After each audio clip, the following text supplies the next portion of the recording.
in ka sil FM tu ka than len na cho le tu ril ru seng in min zon sak tri sai sen te ta min choi lian tu chun le zua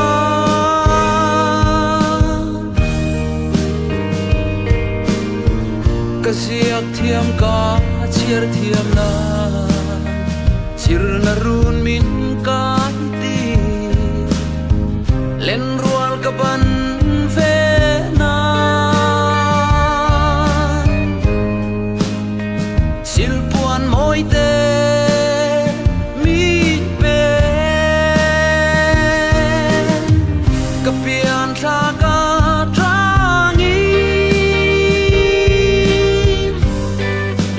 tu nuin nu te tuin min cho mai cho min fa tri ka zua pa in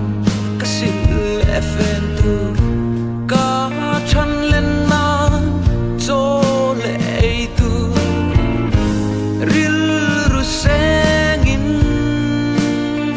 min zon sak tri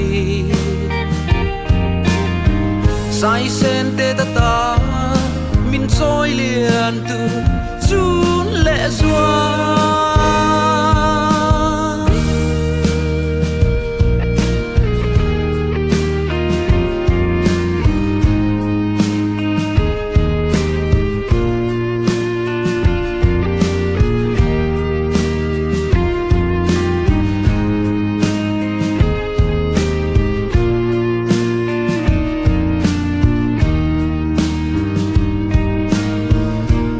mangai em phangin